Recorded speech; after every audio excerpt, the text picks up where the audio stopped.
Hello and welcome to Breaking Bread with Rivaj Maharaj, where nothing is off the table. For today's episode, I wanted to talk on the United States wanting Russia and Ukraine to end the war by June, according to Volodymyr Zelenskyy. So without further ado, let's get into it.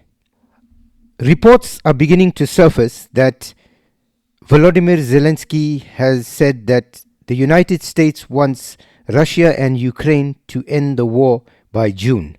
Ukraine's President Zelensky says Ukraine and Russia have been invited to talks next week and that the US is pushing to end the war by June.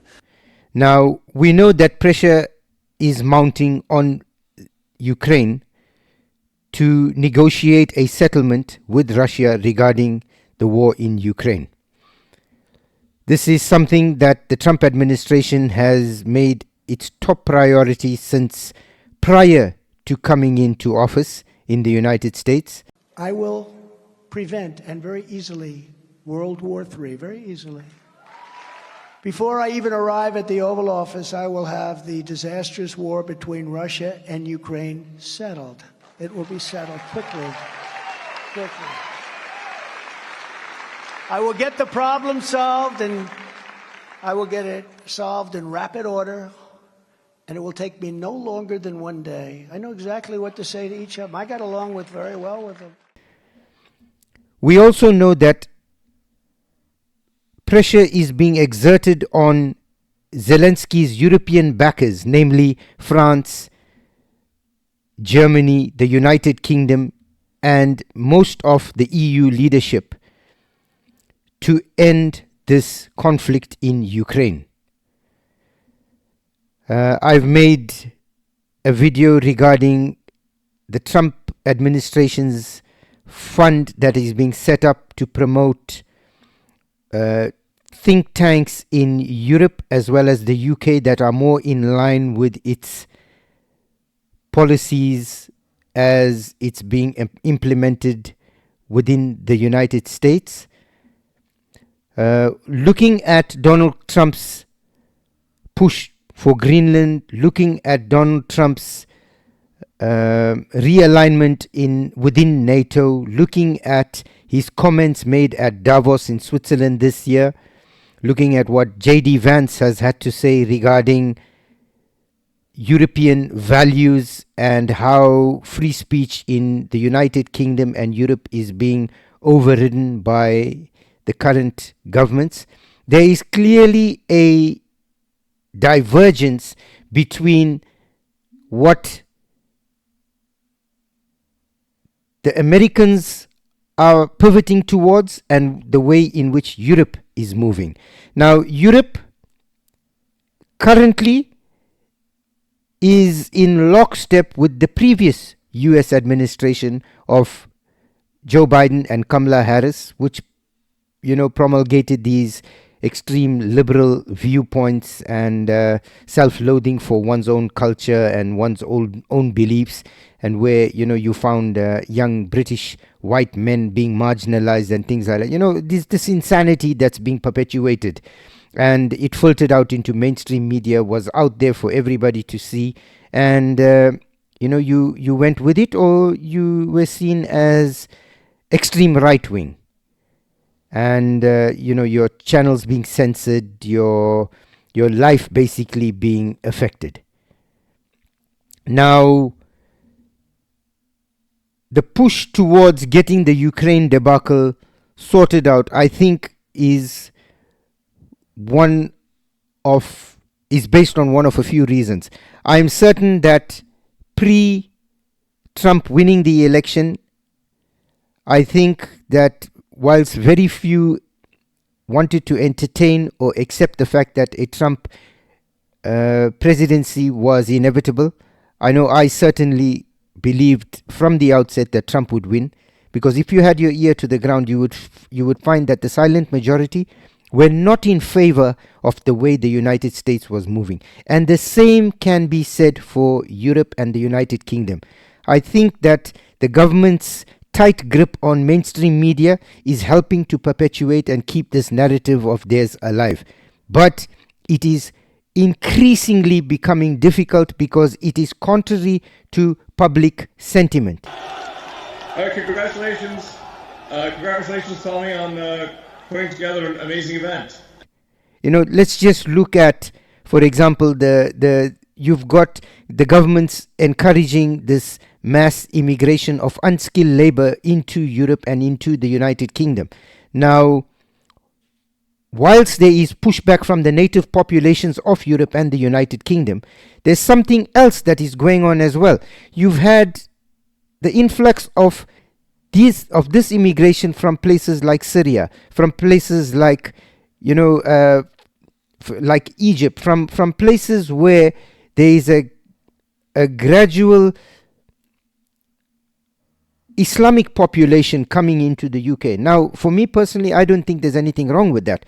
However, I think where this policy has let the current administrations of Europe and the UK down is that they thought that by bringing in these populations and saying to them, we've brought you in, so, align with our views, I think they sorely missed the boat, for want of a better word, and no pun intended, because these are people coming in with strong family foundations. These are people coming in with strong religious foundations. And, telling them that your kids should be taught in school about gender reassignment and, all these liberal policies that are being pushed forward. Let me tell you, these people coming in, they have very strong religious and cultural convictions. There's nothing wrong with that. However, the policies that they're being asked to embrace is contrary to what their fundamental belief system is. And that is where you have the problem. So you have a government looking at a group of people that it has brought in and suddenly feeling that, you're now biting the hand that feeds you, because they're not aligned with what you stand for. Indeed, your own population is not aligned with what you stand for. So you're basically in a situation where you're trying to force down the populace's throats a vision that they do not see or identify with. It was the same thing in the United States. Lots of immigrants were allowed in from South American countries. You look at the Mexicans being allowed in. They're deeply religious, very, very Christian, family value orientated. And suddenly you're telling them that, religion is not something you should be too concerned with. Family values and the nuclear family is something that should be abandoned, and you should be grateful that I've brought you in and now you should vote for me. And what has happened? They look at it and see that the very belief system is being challenged. So on the one hand, you've got them being grateful for being allowed in, but on the other hand, you're saying to them, sacrifice your belief system. And it's just something they cannot do, because that deep Christian value is inculcated in them. Now you're now asking them to turn their back on that. Not going to work. And that's why I think they missed the boat on, a lot of people missed the boat on a Trump second term. So coming back to Ukraine, I think that the Americans they're now fed up. Firstly, they don't have the funds to continuously throw at Ukraine. They'll be happy to sell weapons to Ukraine if the Europeans pay for it. The problem is the Europeans themselves don't have the money. They've taken everything that they had, deprived their own people of it, and asked their own people to make sacrifices, all the while throwing money into this Ukrainian war machine, which has yielded zero results. And 4 years now, you've got war apathy within these European nations. The public is now questioning, why are we in there in any case? It was meant to have been a done deal, and every time we're being told the next tranche of money or the next miracle weapon is going to arrive. It's not going to work. The Russians are going to decimate the Ukrainians in this war if it continues militarily. The only option Zelensky has is a negotiation. Trump and J.D. Vance both said to Zelensky, You have no cards left. You have no skin in the game. So stop thinking of yourself as this larger than life figure and embrace the reality on the ground. If not for anybody else, for your own people, for your own people that you've put through this misery and suffering for your own benefit and for the benefit of your European backers. You're basically fighting a proxy war on behalf of what was the Biden administration and the European governments and the UK government. You know, the enmity between the United Kingdom and Russia goes back centuries. So you basically embroiled in that. However, it's at the detriment of your own people. I cannot understand the Polish stance on this. You know, for me, Hungary is the only sane nation within the European Union that is actually speaking the truth about what is going on, because everybody is being lied to and everybody is just following the narrative. It's like the emperor's new clothes. Oh, you look amazing. The man's bloody naked. But nobody wants to address that reality because everybody's eating off the destruction of Ukraine. Everybody is lining their pockets of the misery that the poor Ukrainian people are going through. And nobody wants to admit it. Nobody wants to say out aloud what is actually happening, for fear of targeted assassinations, malignment, being deprived of a career, all that. You prepared to sacrifice your value system just for a bit of cash. You know, the truth is going to come out one day. How do you reconcile? How do you sleep at night knowing that you can be eating well and living like a king in Germany while all the while you sending innocent Ukrainian civilians to their deaths in droves? How you cope with that? I don't understand. How in Britain, you know, the administration can continue to perpetuate this. They still go on with this narrative that the Russians are coming to take Europe, when Donald Trump himself posed the greatest threat to European security and sovereignty with the Greenland debacle. But you still sweep that aside. That's old news. You get the mainstream media to perpetuate this bullshit that the Russians are there to come and take over your sovereignty. You know, Vladimir Putin is barely holding on to what he has in Russia. Why would he want to go and take on more headache? So, yeah, I don't understand. However, I think that this war in Ukraine should end sooner than later. I know Zelensky is going to push, tooth and nail to fight the Americans on this, and he's going to continuously get backing from his benefactors in Europe. Why? I don't know. You know, how much of money can this man spend? He's amassed billions out of this Russian conflict in Ukraine. He's amassed billions. He and his entourage, you know, these people that help prop him up within the country, they've made money of this. And then you've got the neo-Nazis on the other end that are threatening him with his life. It's if he loses his life, it's because of policies he's enacted. He's done a deal with the devil. You know, when you look at these Banderites, you look at the vision that they espouse, it's sad.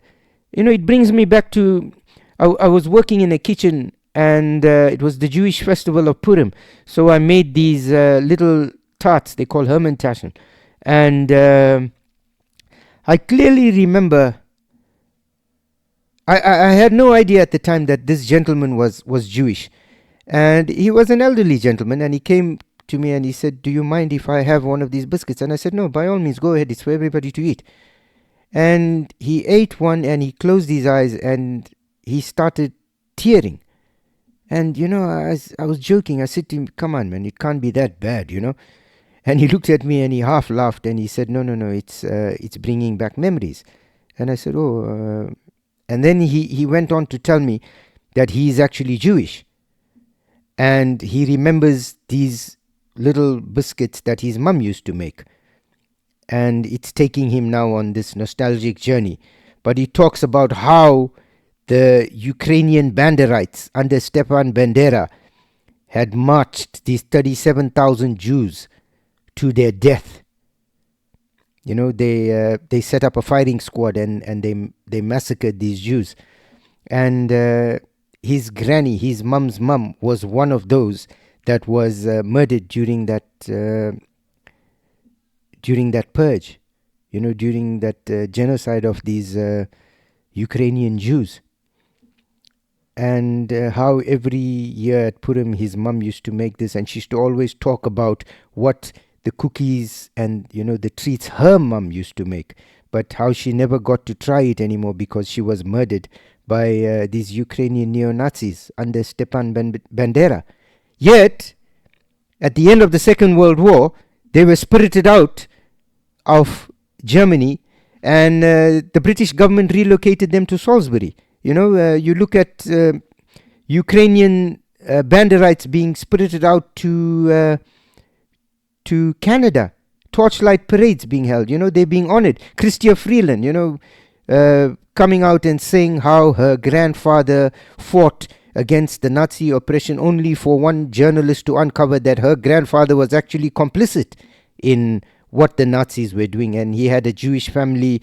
He had taken over the printing press belonging to a Jewish family that were murdered by the Nazis, and used it to propagate Nazi propaganda. So, we have a lot of skeletons in the closet in terms of our hatred and our history. So, backing these groups in Ukraine, makes us wonder, why do we continuously decide to dance with the devil? I don't know. It's proven time and again that the blowback is something that just is not worth it. We've seen it with the Americans and Al-Qaeda in Afghanistan, and the blowback that came from that. Indeed, Hillary Clinton, no angel, but she said to the Pakistanis as well, you can't raise snakes in your backyard and expect them not to bite you. The same thing, the Pakistani Taliban nurtured, propagated the Afghani Taliban, looked after by the Pakistani. Today it's turned on them. And then they'll tell you how they're battling terrorism. They forget the part about how they nurtured the terrorism firstly, and now it's come to bite their hand. So June can't come soon enough for those Ukrainians that are suffering at the hands of the Russian onslaught in Ukraine. All the while, Zelensky and his bunch of cronies, as well as those in the EU and the United Kingdom, being complicit in these Ukrainians losing their lives. So yes, indeed, get this deal wrapped up and do it and walk away, because it never had to come to this in the first place. NATO expansion didn't need to take place. So thank you for taking the time to spend with us today. We look forward to seeing you in the next episode. And please remember to like, share and subscribe, as it helps us with the algorithm and it helps our channel to grow.